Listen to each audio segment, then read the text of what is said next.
Hello everyone. Teaching aptitude के MCQ का second part है। जिन्होंने फर्स्ट पार्ट देख लिया वो अच्छी बात है। जिन्होंने नहीं देखा भाई, ज़िंदगी में थोड़ा बहुत टाइम बचा के थोड़ा बहुत देख लो यार, तभी आपका जो भी एग्जाम आप दे रहे हो क्लियर हो पाएगा।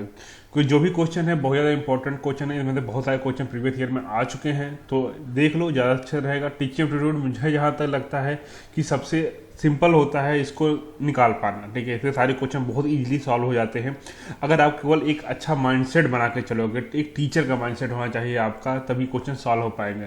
टीचर मतलब एक आइडियल टीचर। मैंने फर्स्ट पार्ट में बोला था कि मर्यादा पुरुषोत्तम भगवान राम समझो आपको। ठीक है, उसके बाद आराम से सारे क्वेश्चन सॉल्व हो जाएंगे। पहला क्वेश्चन देखो, पहला क्वेश्चन स्टार्ट करते, ज़्यादा बकैती नहीं करते हैं। ठीक है, पहला क्वेश्चन स्टार्ट करते हैं। पहला क्वेश्चन क्या है? If some student fails in examination it is the fault of, किसके फॉल्ट है? टीचर की फॉल्ट है, प्रिंसिपल की फॉल्ट है, स्टूडेंट देमसेल्फ मतलब स्टूडेंट की फॉल्ट है, टेक्स्ट बुक की फॉल्ट है। तो ऐसा है, कुछ स्टूडेंट फेल हुए हैं ना, मतलब बाकी तो पास हो गए हैं ना। मतलब कुछ भाई, अगर मान लो 60 के स्ट्रेंथ है, उसमें 4-5 फेल हो जाए तो टीचर की फॉल्ट कैसे हुई, या प्रिंसिपल की फॉल्ट कैसे हुई, या टेक्स्ट बुक की क्या, टेक्स्ट बुक का फॉल्ट होगी? तो जो भाई जो अभी आप पढ़ रहे हो उसमें उसमें जो चीज़ लिखा है वही पढ़ोगे आप। ठीक है, तो इसमें जो कुछ स्टूडेंट अगर फेल होते हैं तो स्टूडेंट की खुद की फॉल्ट है, ये टीचर की कोई फॉल्ट नहीं होती है इसमें।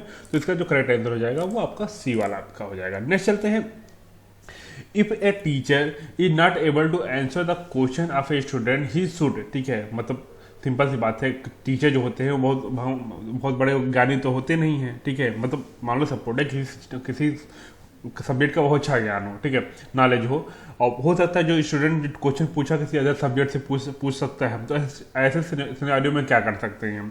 तो क्या होता है, पहला say that he will answer after consult. ठीक है, कंसल्टेशन। ठीक है, मतलब उससे बोलो कि भैया तो आपको मैं बाद में आंसर कर दूंगा, थोड़ा सा मैं इसको देख लेता हूँ, कंसल्ट कर देता हूँ किसी और फैकल्टी के साथ कहीं से जो देख लेता हूँ, तो आपको मैं बाद में आंसर कर दूंगा। हाँ, ये बिल्कुल करेक्ट आंसर है।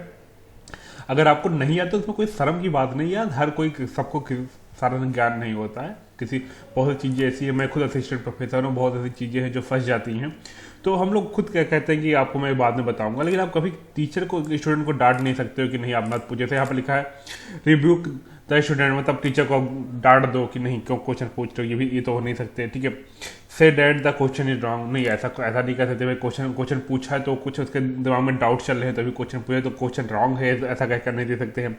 Feel side of his ignorance. ठीक है, मतलब शर्म की कोई बात नहीं, आप टीचर हो यार, तो इसमें शर्माने की कोई बात नहीं है। तो बिल्कुल जहाँ पर आप यही बस बेस्ट आंसर क्या है आपका, क्या आप उससे बोलो कि मैं बाद में आंसर कर दूंगा इसका। ठीक है, नेक्स्ट चलते हैं। Micro teaching is useful of to student of. तो माइक्रो टीचिंग का होता मतलब क्या है कि माइक्रो टीचिंग में क्या होता है कि हम रिव्यू करते हैं अपने टीचिंग के उस पर by using the feedback from the student. ठीक है, कि हम देखते हैं कि हम जो पढ़ा रहे हैं कि वह क्या वो अच्छा है स्टूडेंट के लिए, क्या हम उसमें और इम्प्रूवमेंट ला सकते हैं, उसी को बोलते हैं माइक्रो टीचिंग टेक्निक। ठीक है, तो एक्चुअली ये जो है आपका क्या प्राइमरी क्लास में केवल यूज होता नहीं, ऐसा नहीं जूनियर क्लास में केवल यूज हो रहा है, ऐसा कोई नहीं 10+2 में ओनली, ऐसा नहीं।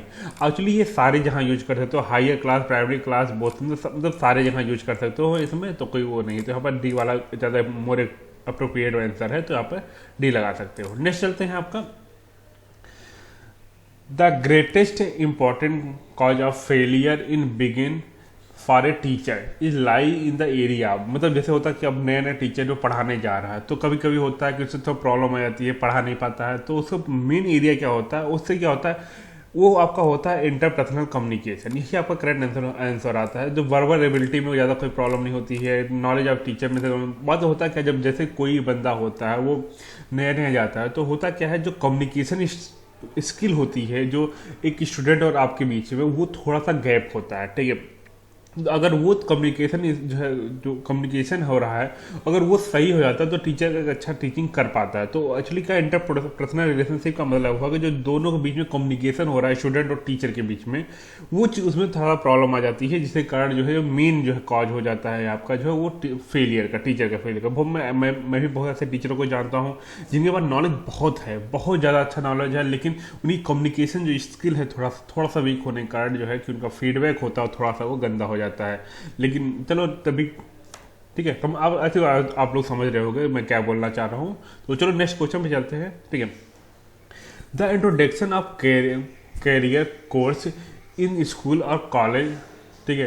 एम टू मतलब जो कैरियर कोर्स होते हैं, जैसे आजकल के जो हमारे कॉलेज में खुद एक बीवा का कोर्स चलता है सॉफ्टवेयर डेवलपमेंट के ऊपर, ये खासकर इंडस्ट्री ओरिएंटेड कोर्स होते हैं। बहुत सारे ऐसे सर्टिफिकेशन कोर्स हम कराते हैं, ठीक है।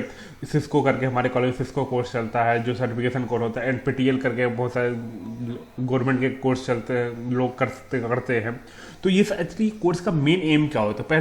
पहला ऑप्शन देखते हैं यहाँ पर, developing the ability to make the intelligent choice of job. हाँ बिल्कुल, एक एबिलिटी डेवलप करते हैं कि कोई अच्छी इंटेलिजेंट चॉइस ऑफ जॉब आप जो है वो ले सकते हो, ठीक है।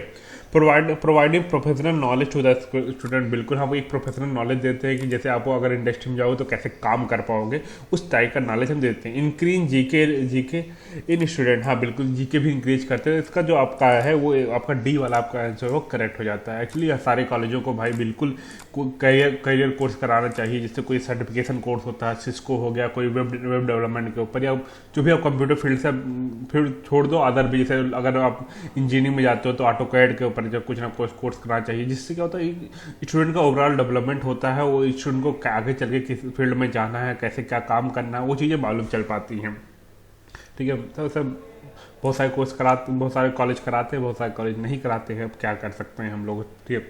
The main role of education according to Plato was, ठीक है। मेन रोल क्या था उसमें, तो यहाँ पर क्या रोल था? पहले था to develop the power of contemplation, ठीक है। मतलब इसका मतलब क्या है कि जो स्टूडेंट का जो है वो खुद की जो है अंतरात्मा जागनी चाहिए पढ़ने के लिए, खुद को लगना चाहिए कि हाँ हमारा जो है वो पढ़ना चाहिए, ठीक है। To develop the personality of each individual, ठीक है। मतलब हाँ सबकी पर्सनालिटी डेवलप होनी चाहिए, ठीक है। हर बंदे की पर्सनालिटी डेवलप होनी चाहिए। टू स्ट्रेसन द स्टेट, मतलब जो उसकी अंदर से खुद जो है मतलब थोड़ा सा अच्छा महसूस होना चाहिए, पावरफुल महसूस होना चाहिए कि हम कर सकते हैं ज़िंदगी में कुछ, ठीक है। तो ये चीज़ें होती हैं, तो आपको यहाँ पर डी वाला यहाँ पर आपको लगा दो। ये तीनों चीज़ें हम अप्लीकेबल होती हैं। आप प्लाटो का आपको छोड़ ही दो, बाकी से आपको लग ही रहा होगा कि ये सारी चीज़ें आपकी होनी चाहिए। नेक्स्ट देख दो, democratic society is one which, ठीक है। डेमोक्रेटिक सोसाइटी में क्या होता है? जो डेमोक्रेटिक मतलब जो हमारी जैसे इंडिया में चलता है, डेमोक्रेसी चल रहा है, ठीक है। तो कहने तो होता है, लेकिन अब होता है जैसे 100% तो फॉलो नहीं होता है, लेकिन अब कह रहे हैं लोग, तो भाई क्या होता है उसमें देख सकते हैं। Follow the principle of equality, हाँ होता है बिल्कुल। इक्वालिटी होना चाहिए, फ्रीडम होना चाहिए, फ्रेटर्निटी होना चाहिए, जस्टिस। फ्रेटर्निटी का मतलब होता है कोई समुदाय को, ठीक है, एक उनका अपना खुद का वो होना चाहिए, मतलब तो उनका एक आइडेंटिफिकेशन होना चाहिए समुदाय का। जस्टिस होना चाहिए, ऐसे कि सबको न्याय मिलना चाहिए। होता नहीं है सबको, मतलब इक्वालिटी कहने के लिए है, बुक में लिखा तो होता है, लेकिन होता नहीं है। फ्रीडम खाली कहने के लिए, तो सब लोग फ्री नहीं है। अगर आप सोच रहे हो आप फ्री हो तो गलती से मत सोचना। हम किसी ना किसी सिस्टम में लगे हुए हैं, किसी ना किसी सिस्टम द्वारा हमारे ऊपर प्रेशर डाला जाता है और हम काम करते हैं। सबसे बड़ा सिस्टम क्या है? आपका कैश फ्लो, ठीक है। पैसे के लिए तो सब लोग मरे जा रहे हो ना, तो फ्रीडम किस बात का है, ठीक है। नेक्स्ट चलते हैं, रिस्पेक्ट द अनलाइटन इंडिविजुअल, ठीक है। मतलब सबको अपना अपना खुद का रिस्पेक्ट मिलना चाहिए, हाँ ये भी सही है, ठीक है। Believes in equal education opportunity, मतलब सबको इक्वल अपॉर्चुनिटी मिलनी चाहिए एजुकेशन के लिए, हाँ सारी चीज़ें सही हैं, ठीक है। मतलब लिखने के तो सब कुछ सही लगता है, देखने में, लेकिन एक्चुअली क्या रियलिटी में है कि नहीं आप खुद जानते होगे, ठीक है। चलो ठीक है, डी चलते हैं, ज़्यादा बकवास नहीं करते हैं, तो कभी कभी बीच में बकवास करने लगता है, इसलिए सॉरी, लेकिन क्या करें, मजा नहीं आएगा तो अच्छी बात भी नहीं है, ठीक है। The major responsibility which the school personnel has been interested in that, ठीक है। मतलब किसी स्कूल जो है कैसे वो बहुत ट्रस्ट होगा कि हाँ ये चीज़ें बहुत स्कूल अच्छी है कि नहीं अच्छी है। तो मेजर रिस्पॉन्सिबिलिटी क्या हुई आपकी किसी स्कूल की? तो क्या हुआ, पहला ऑप्शन देखते हैं, it's harmonises the need of the child and demand of the society for the benefit of both. मतलब जो चाइल्ड की डिमांड है, जो सोसाइटी की नीड है, या जो सोसाइटी के बेनिफिट में है, उसके ऊपर फोकस होना चाहिए, ठीक है। हाँ बिल्कुल सही बात है भाई, सोसाइटी का बेनिफिट के ऊपर फोकस होगा तभी तो आपका देश आगे, जो भी आपका सोसाइटी है, आपका देश है, तभी तो आगे बढ़ेगा, तो बिल्कुल सही है, ठीक है। It make the child able to get job, नहीं ऐसा कुछ रहता है। तो कभी भी स्कूल की रिस्पॉन्सिबिलिटी ये नहीं होती है कि आपको जो है अच्छा जॉब मिल जाए, ठीक है, या आपको जॉब मिल जाए। उसका ये होता है कि आपको जो है अच्छी एजुकेशन प्रोवाइड करना उनका जो है मेन रिस्पॉन्सिबिलिटी होती है, ठीक है। It prepare the school programme according to need of the child. हाँ ये हो सकता है, लेकिन एक्चुअली क्या है यहाँ पर कोई एक ऑप्शन, कोई बी वाला आपका गलत है, तो या तो आप ए लगा सकते हो या सी लगा सकते हो, लेकिन यहाँ ए वाला जो होता है वो आपका ज़्यादा है कि क्योंकि ये नीड ऑफ चाइल्ड भी बोल रहा है और demand of the society for the benefit of both. ठीक है, मतलब सोसाइटी और चाइल्ड के दोनों के बेनिफिट में जो होगा उसके लिए बात कर रहे हैं। तो ऑब्वियस सी बात है आपका जो पहला वाला है वो ज़्यादा एक्यूरेट होता है। पहला वाला नहीं होता तो आप बोल सकते हो कि सी वाला लगा सकते हो, लेकिन अभी फर्स्ट है तो आप नहीं रहे। ठीक है, नेक्स्ट चलते हैं। The classroom discipline can be maintained effectively. ठीक है, बाय कैसे आप मेंटेन करोगे। पहला ऑप्शन देखते हैं, knowing the cause of indiscipline and handling it with the stern hand. ठीक है, मतलब बहुत ही अच्छे तरीके से, मतलब बहुत ही कड़े कड़े शासन लगा करके हैंडल करना। ठीक है, मतलब पहले जानना कि इनडिसिप्लिन हो क्यों रही है, उसको स्ट्रेन मतलब होता है बहुत ही कड़े तरीके से हैंडल करना। ठीक है, तो ये पहला तो ऑप्शन सही लग रहा है कि कॉज जान करके भी आप हैंडल कर सकते हो। ठीक है, पहला ऑप्शन सही लग रहा है। Providing a programme which is according to the interest of the student. तो हाँ ठीक है, लेकिन इसे डिसिप्लिन मेंटेन करना उतना ज़्यादा इफेक्टिव नहीं होगा। ठीक है, पहला उतना ज़्यादा, बी वाला उतना ज़्यादा इफेक्टिव, ए वाला ज़्यादा अच्छा लग रहा है, बी वाला थोड़ा सा कम है। ठीक है, तो नहीं कह सकते। By putting on fancy cloth से, भैया ऐसा है फैंसी क्लास रंग बिरंगा कपड़ा बन के रंगीला बन के क्लास में आओगे तो इसका मतलब थोड़ी ना हो जाएगा डिसिप्लिन मेंटेन हो जाएगा, तो और गड़बड़ा जाएगा। ठीक है, कल से जो फैशन शो चलने लगा है क्लास में तो भी गड़बड़ है। तो यहाँ पर जो आपका है वो ए वाला जो है वो मोर एक्यूरेट है, तो इसको हम बोल सकते हैं कि पहले हम कॉज जानेंगे उसके फिर इसको हैंडल करेंगे तो ज़्यादा अच्छा ही लगेगा। ठीक है, a teacher in the class is, teacher क्या होता है, प्रेसिडेंट ऑफ द ग्रुप। भैया प्रेसिडेंट नहीं, चुनाव नहीं चल रहा है। Director of the group, director भी नहीं होता है। A leader and guide of the group, हाँ बिल्कुल यही आपका करेक्ट आंसर है। आपका जो सी वाला बिल्कुल करेक्ट है, एक लीडर होता है, एक गाइड होता है, आपको जो रास्ता बताता है कि बेटा ऐसे ऐसे करो आपका काम हो जाएगा। ठीक है, आप कैसे आगे बढ़ोगे। Verbal guidance is the least effective in the teaching. Verbal guidance जहाँ पर हम जो है ज़्यादा वर्डिंग की बात करते हैं, खास करके आप जान सकते हो थ्योरी बेस्ड जो आपका गाइडेंस होता है वो किस टीचिंग में इफेक्टिव नहीं होता है। तो एक्चुअली उस जो होता है वो स्किल्ड बेस्ड टीचिंग जो होता है, जहाँ पर आपको खासकर प्रैक्टिकल नॉलेज ज़्यादा लेना होता है, वहाँ पर ज़्यादा इफेक्टिव नहीं होता, क्योंकि आप वहाँ पर प्रैक्टिस आपको करना पड़ेगा। ठीक है, जैसे अब मैं बोलूँगा प्रोग्रामिंग करने, तो प्रोग्रामिंग आपको ज़्यादा प्रैक्टिस करना पड़ेगा। हर चीज़ थ्योरी में आपको काम नहीं चलने वाला, वहाँ पर प्रैक्टिस जरूरी होता है। तो जो भी स्किल्ड बेस्ड टीचिंग होती है वहाँ पर जो है आपको कहीं ना कहीं जो है वर्बल गाइडेंस जो होता है उतना ज़्यादा इफेक्टिव नहीं होता है। ठीक है, नेक्स्ट होता है quality of education in the school can be measured through. ठीक है, किसी स्कूल या कॉलेज की क्वालिटी जो होती है कैसे मेजर की जाती है। तो पहला क्या आपका है, इंफ्रास्ट्रक्चर फैसिलिटी अवेलेबल। बिल्कुल हाँ, ऑब्वियसली बात है, किसी कॉलेज स्कूल में इंफ्रास्ट्रक्चर तो होना चाहिए। पता कि लैब ही गायब है, आप जो कंप्यूटर की लैब नहीं, फिजिक्स की लैब नहीं, केमिस्ट्री की लैब नहीं, तो क्या मतलब है पढ़ने का। ठीक है, तो इंफ्रास्ट्रक्चर होना चाहिए। Man power, teacher principal available, बिल्कुल हम मैन पावर होना चाहिए, मतलब जो भी बैक एंड में संभाल रहे हैं, जो अकाउंटेंट हो गए, चाहे आपके स्टाफ, जो भी आपके स्टाफ मेंबर हो गए, प्यून हो गए, वो सब चीज़ें होनी, टीचर्स होने, अच्छे टीचर्स होने चाहिए, प्रिंसिपल होने चाहिए, ये चीज़ें होनी चाहिए। तो ये भी बी वाला भी करेक्ट है। स्टूडेंट अचीवमेंट, हाँ बिल्कुल, इस जो वहाँ के करंट स्टूडेंट है उनकी अचीवमेंट क्या है, जो पास हो चुके हैं उनकी अचीवमेंट क्या है, तो इसके बेस पे भी जो है किसी ना किसी जो कॉलेज की जो है वो क्वालिटी मेजर की। जैसे अब बहुत सारे कॉलेज वाले लिखते हैं कि हमारे यहाँ 100% प्लेसमेंट होता है, या 20 लाख का प्लेसमेंट होता है, 10 लाख का प्लेसमेंट हमारे यहाँ जो गया है, या एवरेज हमारा 5 लाख का प्लेसमेंट चलता है। 5 लाख पर एनम की बात करें, पर मंथ की नहीं होती है। ठीक है, इतना प्लेसमेंट मिलता भी नहीं है जल्दी। ठीक है, तो इस तरह से जो है मतलब अलग अलग कॉलेज वाले अपना दिखाते हैं। तो ये क्या होता है, ये एक्चुअली जो ये प्लेसमेंट का दिखाने क्या दिखा रहे हैं, ये स्टूडेंट के अचीवमेंट दिखा रहे हैं कि हाँ इतना अचीवमेंट हमारे यहाँ स्टूडेंट कर चुके हैं, तो वही चीज़ आती है। तो यहाँ पर डी वाला आपका आंसर है वो लगा देने का। ठीक है, तो आपका सही हो जाता है। ऐसे थोड़ा बहुत ज्ञान मिल रहा है। नेक्स्ट चलते हैं आपका यहाँ पर, teachers should study educational philosophy because, क्यों पढ़ना चाहिए एजुकेशन फिलॉसफी के बारे में। तो एजुकेशन फिलॉसफी अब क्यों होता है, पहले ऑप्शन देख लेते हैं। They do not know it.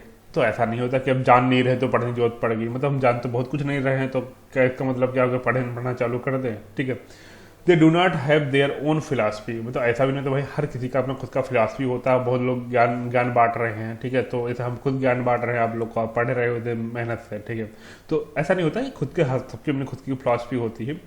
Philosophy the backbone of all discipline. हाँ, हो सकता है कि हाँ फिलोसफी द बैकबोन होता है डिसिप्लिन का, लेकिन हम तो डी पे चलते हैं।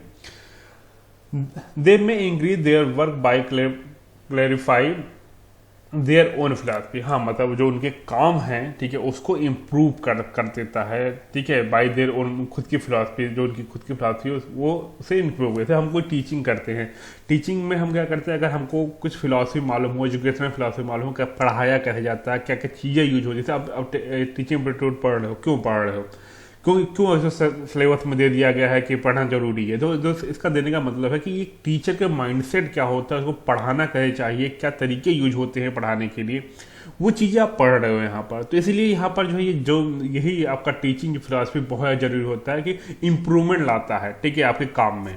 तो यही आपका जो डी वाला होता है, इसको लगा देने का, यही आपका सबसे करेक्ट आंसर यहाँ पर बन जाता है, ठीक है।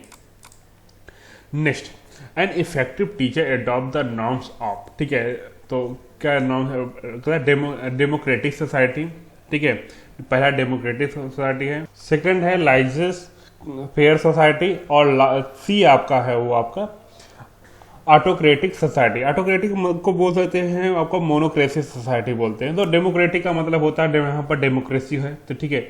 लाइसेंस फेयर सोसाइटी का मतलब होता है जहाँ गवर्नमेंट से ज़्यादा लेना देना नहीं होता कि आपका इकोनॉमी क्या चल रहा है, आपका बिजनेस क्या चल रहा है, उससे ज़्यादा इंटरफेयर नहीं होता गवर्नमेंट का, तो उसको बोलते हैं लाइसेंस फेयर सोसाइटी, ठीक है। और ऑटोक्रेटिक सोसाइटी या मोनोक्रेसी सोसाइटी का मतलब होता है कोई एक बंदा होता है, वो तानाशाही कर रहा होता है, मतलब राजा समझो, एक राजा होता है, वो कहता है भैया ये काम करो, ये काम ना करो। जैसे का सबसे सिंपल एग्जाम्पल है हिटलर। हिटलर क्या था, वो एक तानाशाह था, ठीक है, वो जो बोलता था वही होता था सोसाइटी में। या जैसे चाइना में, अगर चाइना की बात करें, चाइना की गवर्नमेंट है, वो जो वहाँ की जो फैमिली है एक, वो कंट्रोल करती है पूरे चाइना को।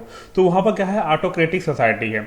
इंडिया में क्या है, आपका डेमोक्रेसी सोसाइटी है। लार्जेस्ट फेयर सोसाइटी मतलब होता है ऐसे जगह, ऐसे मुझे कोई कंट्री का नाम नहीं मालूम, लेकिन ऐसे सोसाइटी जहाँ पर गवर्नमेंट का कम से कम इंटरफेयर होता है इकोनॉमी में, लोगों के जो बिजनेस कर रहे हैं उनमें कम से कम इंटरफेयर होता है, उसको लार्जेस्ट सोसाइटी बोलते हैं।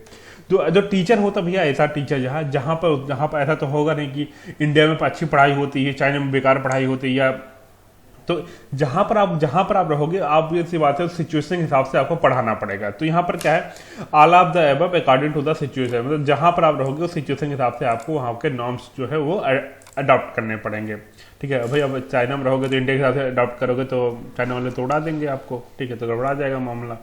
लास्ट चलते हैं, यही आपका लास्ट आपका क्वेश्चन है। अगर आप तक बने हुए इसके लिए थैंक यू, अगर नहीं बने हुए तो ठीक है, अच्छी बात है, कोई बात नहीं, ज्ञान कुछ थोड़ा बहुत तो ज्ञान लेके गए, तो ठीक है। अगर बने हुए तो सब्सक्राइब कर दो, इस तरह से आगे वीडियो आते रहेंगे, जो ज़्यादा ज्ञान मिलेगा आपको। नेक्स्ट चलते हैं, the best education programme in one of the which is according to test, ठीक है, अकॉर्डिंग टू किसका है आपका है, जो कोई भी अकॉर्डिंग बेस्ट एजुकेशन प्रोग्राम क्या है, वो नीड ऑफ द चाइल्ड, समझ में आता है, जो बच्चे की जरूरत है उसके ऊपर है। एबिलिटी ऑफ द चाइल्ड की एबिलिटी क्या है, क्या वो कर सकता है, उसके बेस है तो भी समझ में आता है। इंटरेस्ट आता चाइल्ड, हाँ बिल्कुल, इंटरेस्ट भी उसका होना चाहिए चाइल्ड का। तो यहाँ पर आपको जो डी वाला आपका आंसर हो जाता है वो बिल्कुल करेक्ट है, क्योंकि यहाँ पर सारी चीज़ें सही हो जाती हैं। आई थिंक आपको थोड़ा बहुत समझ में आया होगा। अगर समझ में आया इसके लिए थैंक यू, अगर नहीं समझ में आया तो आप कमेंट बॉक्स में मुझसे पूछ सकते हो, जो भी डाउट हो मैं क्लियर कर दूंगा। और इस तरह से आपको इसका थर्ड पार्ट ही जल्दी मिलने वाला है, तो चैनल सब्सक्राइब करके रखें, जैसे आपको मिलता है, जैसे आपको मैं अपलोड करूँगा आपको मिल जाएगा, मतलब घंटा बजाना पड़ता है तो बजा लेने का, ठीक है। मिलते हैं नेक्स्ट वीडियो में, तब तक के लिए टाटा बाय बाय।